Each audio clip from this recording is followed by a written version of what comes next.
Bonjour à tous les amis, c'est Yota, j'espère que vous allez bien. Je vous retrouve aujourd'hui pour le second point météo sur la situation de ce week-end du 7 décembre 2024, donc du samedi 7 décembre 2024, avec donc cette fameuse descente polaire qui va concerner la France, donc dans le week-end, mais également sur le début de semaine prochaine. On va également parler dans ce point météo de deux dépressions, une première qui va passer dans la nuit de jeudi à vendredi, donc entre le 5 décembre et le 6 décembre. Et nous parlerons également donc de la possible tempête, le potentiel risque tempétueux qui va concerner la France dans la nuit de vendredi 6 décembre 2024 au samedi 7 décembre 2024. Donc on va parler de tout ça dans ce point météo. Nous allons voir un petit peu les changements par rapport à mon précédent point météo. J'ai fait un premier point météo sur cette situation. On va voir que depuis, il y a certaines choses qui ont changé. Donc voilà, on commence sans plus tarder le point météo. Donc actuellement, nous avons l'anticyclone sur les Açores qui commence petit à petit à remonter vers notre pays. Ce qui va faire donc que la journée prochaine, la journée de ce jeudi 7 décembre, sera globalement sur une moitié de la journée, enfin jusqu'à la soirée en tout cas, ce sera une journée qui sera assez ensoleillée sur le pays. Sur la moitié nord en revanche, pour ce jeudi 5 décembre, eh bien, dès le début d'après-midi, on va commencer à avoir des premières précipitations assez soutenues. Parce que donc, comme je vous l'ai dit au début du point météo, entre donc la soirée du jeudi 5 décembre et la matinée du vendredi 6 décembre, on va avoir une première dépression donc liée à ce fameux zonal, ce zonal donc qui va apporter finalement un enchaînement de dépressions entre le Canada et l'Europe. Donc cette dépression, donc comme je vous l'ai dit, elle va passer dans la nuit de jeudi à vendredi et elle va nous apporter globalement sur la façade atlantique des pluies assez soutenues, un redout également des températures. Alors ça, je vais pouvoir vous le montrer maintenant. Donc avec le passage de cette première dépression, on va avoir des températures qui vont commencer à remonter parce qu'actuellement on a des températures assez fraîches sur notre pays, des températures de saison. On a à peu près globalement sur l'intégralité du pays 1 à 2 degrés le matin et globalement 6 à 8 degrés l'après-midi. Et bien écoutez, avec le passage de cette dépression dans la nuit de jeudi à vendredi, encore une fois, les températures vont remonter, notamment sur la moitié ouest du pays, avec quand même en pleine nuit des températures qui vont monter localement jusqu'à 15 degrés sur la façade atlantique et sur le reste de la moitié ouest du pays. Les températures remonteront jusqu'à 13 degrés globalement. Ça pourra varier entre 10 et 15 degrés, mais globalement, si on devait faire une moyenne de cela, on serait plus sur du 13 degrés. Donc après le passage de la dépression, ces températures devraient à nouveau diminuer avant l'arrivée de la seconde dépression, dont on va parler juste après. Cette première dépression va apporter des précipitations qui seront plus que soutenues, des précipitations qui vont être assez fortes, d'importants cumuls de pluie qui vont suivre cette dépression. Donc voilà. Donc ça c'était pour la première dépression. Globalement il n'y a rien à ajouter pour cette première dépression. Elle va donner un coup de vent classique. S'il faut retenir quelque chose, c'est qu'elle va donner un coup de vent classique sur la moitié nord du pays, mais plus les Hauts-de-France, vraiment l'extrême nord, et quelques rafales également sur le sud-ouest. Et elle va surtout apporter d'importants cumuls de pluie dans le sud-ouest et les régions centres, le massif central et globalement voilà toutes les régions centres. Le nord du pays prendra également de fortes précipitations, même si elles seront moins fortes effectivement que dans le sud-ouest et les régions centres. Ça donc c'était pour la première dépression. On va à présent parler de la seconde dépression qui elle par contre va être à suivre, puisque cette seconde dépression c'est en grande partie elle également qui va nous apporter la neige et l'épisode neigeux. Il va être lié à cette dépression, l'épisode neigeux qui va nous concerner, la descente polaire, la fameuse. Donc cette dépression elle se forme finalement au nord des Açores. Elle va très vite commencer à se creuser, elle va commencer à se développer, les pressions vont commencer à chuter en son centre et elle va se déplacer donc d'ouest en est en direction de la France. Alors c'est là par contre qu'il y a beaucoup de divergences selon les modèles. Certains modèles voient une véritable tempête très violente, d'autres modèles voient plutôt une dépression assez classique. Le modèle CEP, il est un petit peu entre les deux. Le modèle CEP, il voit quand même une belle dépression, comme vous le voyez ici. Une dépression qui passe, dont le cœur passe globalement sur la Manche. Et donc les rafales de vent qui sont toujours positionnées au sud de la dépression passent sur la moitié nord du pays, sur la moitié nord de la France. Sur CEP, on est à mi-chemin entre la tempête et le fort coup de vent. Sur d'autres modèles, on est plutôt sur un coup de vent. Et vous allez voir que sur le modèle GFS, par contre, on est sur une très très forte tempête. Donc malheureusement, pour le moment, alors je sais qu'on n'est pas très loin, c'est vrai qu'on est à une échéance d'à peine 2-3 jours. Mais même si on est à une échéance d'à peine 2-3 jours, eh bien écoutez, il semblerait que pour le moment, les modèles soient encore assez indécis concernant cette seconde dépression. En fait, elle va avoir un petit peu deux phases. Une première phase où elle va vraiment exploser et elle va nous apporter de fortes précipitations, des températures qui vont être assez douces, ainsi que donc de fortes rafales de vent sur le pays. Puis une seconde phase où elle va commencer donc à faiblir. Elle va petit à petit redescendre vers le sud, nous apporter un flux de nord. Et là par contre, ça risque de nous apporter des chutes de neige avec des températures qui vont énormément refroidir. Donc finalement, c'est vraiment les deux phases que va avoir cette dépression. Pour l'instant, je ne préfère pas m'avancer sur le côté tempétueux. Pour moi, c'est du 50-50. On a autant de chances que cette dépression, pour le moment en tout cas, on a autant de chances que cette dépression n'apporte qu'un fort coup de vent, que cette dépression également apporte une tempête. Pour l'instant, on a autant de chances d'avoir l'un comme l'autre, l'une des situations comme l'autre. Et donc par la suite, eh bien écoutez, ce sera un flux globalement assez continental, assez plus que froid d'ailleurs. On pourra avoir des températures, on va le voir juste après, qui descendront jusqu'à -5, -6 degrés en pleine. Et tout cela sera également mêlé à des précipitations. Donc c'est pour ça qu'on peut parler effectivement d'un épisode neigeux assez conséquent sur le pays.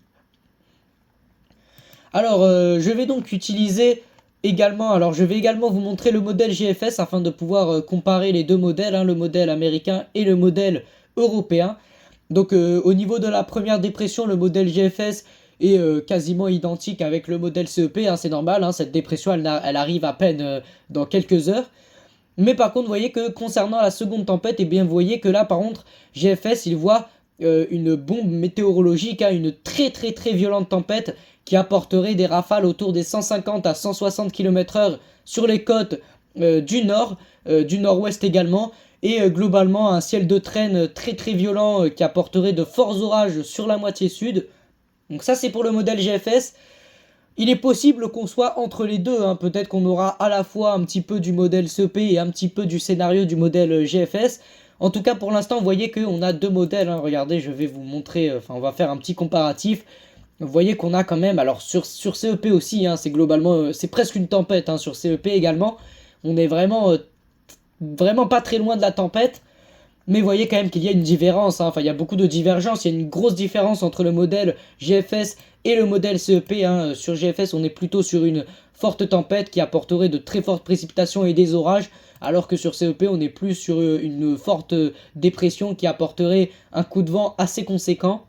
Et vous voyez que sur le modèle CEP, on est effectivement sur une tempête, on a des rafales à 120 km/h qui seraient sur les côtes, alors du côté de Dunkerque par exemple, à Amiens également, quelques fortes rafales de vent.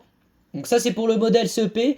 Mais vous voyez que globalement dans les terres c'est quand même assez calme. On a des rafales à 80 km/h mais vraiment ça s'arrête là. Sur le modèle GFS les amis, vous voyez que finalement, on a également cette tempête, cette grosse dépression là. Par contre elle prend vraiment, elle est plus grande que la France, elle prend vraiment quasiment toute l'Europe de l'Ouest, elle est vraiment gigantesque. Et donc vous voyez qu'on a des chutes de neige en pleine. Alors dans un premier temps des chutes de neige qui seront plutôt en montagne, et puis par la suite, comme je vous l'ai dit, on va avoir deux phases par rapport à cette dépression. Et puis quand la dépression va commencer à redescendre vers le sud et à nous apporter un flux continental, et bien là par contre on peut espérer des chutes de neige dans un axe nord-est à sud-ouest, même si c'est à mon avis les chutes de neige ne redescendront pas non plus jusqu'en Aquitaine, mais en tout cas dans un axe qui partirait du Grand Est jusqu'en Aquitaine, ou au moins jusqu'aux régions centrales, jusqu'au massif central, on peut espérer des chutes de neige qui apporteront une accumulation de 2-3 cm de neige au sol, peut-être plus, ça va être à revoir. Je ne sais pas si je referai un point météo lié à cette situation. En tout cas, pour l'instant, c'est ce qu'on peut espérer, c'est 2-3 cm de neige au sol, peut-être 4-5 si vous habitez dans des hauteurs. Mais en tout cas, en plaine, ce seront plutôt des accumulations qui seront un peu plus basses. En parlant d'accumulation de neige, eh bien écoutez, on va voir ça juste tout de suite. On va voir ça tout de suite. Et vous voyez qu'effectivement, eh bien, c'est ce que je vous ai dit finalement. Même si là, sur GFS, c'est vrai que c'est pas forcément si parlant que ça. C'est vrai que GFS, il est un petit peu timide au niveau de la neige. On a effectivement 1 à 2 cm de neige entre donc Belfort, globalement le nord-est. Et finalement, vous voyez qu'on a vraiment cet axe qui part du Massif central et qui remonte donc jusqu'au nord-est. On a vraiment cet axe qui se dessine. Également dans les Alpes, notamment en Isère, où il va énormément neiger dans les Alpes. À la frontière entre l'Italie et la France, il va énormément neiger, que ce soit en montagne, où là par contre on pourra atteindre plusieurs centimètres de neige, et en plaine également, où on pourra atteindre au moins 5 à 6 centimètres de neige. Donc ça c'est pour les Alpes. Le Massif central, ce sera plus autour de 2-3 cm en plaine et 5, 6, 7, 8, peut-être 10 même centimètres de neige en montagne. Et dans le nord-est également, 1 à 2 cm, peut-être 3 avec un petit peu de chance. Donc ça c'est par rapport aux prévisions du modèle GFS. Sur le modèle CEP, à mon avis, le modèle CEP, il doit être un petit peu plus optimiste au niveau des chutes de neige, parce que le modèle CEP voit quand même un flux beaucoup plus continental, un flux un petit peu plus orienté également au nord, qui nous apporterait des températures un petit peu plus basses. Et en parlant des températures, c'est ce qu'on va voir à présent.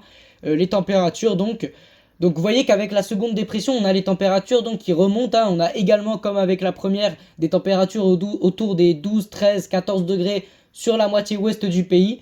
Et puis par la suite, vous voyez qu'on a finalement la seconde phase de cette dépression, où là par contre les températures diminuent énormément.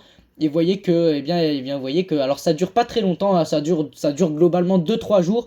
Mais vous voyez que sur 2-3 jours, alors ce serait globalement entre le début de semaine prochaine et le milieu, voire même la fin de semaine prochaine, vous voyez qu'on a des températures pour le jeudi 12 décembre qui sont quand même assez basses. On a moins 5 degrés en plaine.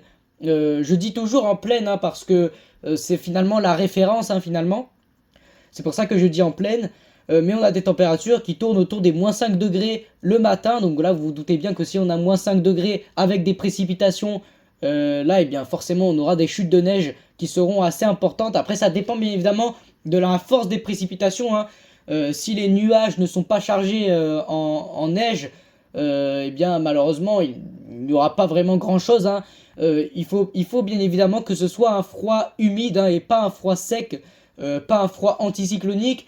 Mais en l'occurrence, normalement, si on en croit les modèles, ce sera bien évidemment un froid humide qui va concerner la France, et non un froid anticyclonique, qui là par contre, un froid anticyclonique, il fait moins 5 degrés le matin, mais il fait beau, il n'y a pas de neige dans un froid anticyclonique. Alors que sur la moitié ouest, on a encore des températures qui sont au-dessus du 0 degré. Alors ces températures au-dessus du 0 degré, elles sont tout simplement dues à un ciel de traîne qui va concerner la moitié ouest du pays sur au moins la moitié de semaine prochaine, donc jusqu'à même plus, je pense même que ça va durer jusqu'à vendredi, comme on le voit ici. À mon avis, ça va durer assez longtemps. Ce ciel de traîne, il devrait être chargé d'averses orageuses. Là, globalement, c'est ça qu'il faudra suivre par rapport à la semaine prochaine. Oui, vous voyez que le ciel de traîne, il s'arrête à peu près mercredi prochain. Donc vous voyez que ça dure à peu près la moitié de semaine. Et donc finalement, ce ciel de traîne, on le voit juste ici. En fait, il va directement suivre la dépression. On a la dépression, la tempête qui va passer sur la moitié nord. Et puis tout de suite après, on a le ciel de traîne, donc un ensemble d'averses orageuses, venteuses. C'est-à-dire que sous les averses, on a des rafales de vent qui seront beaucoup plus élevées qu'en dehors de l'averse.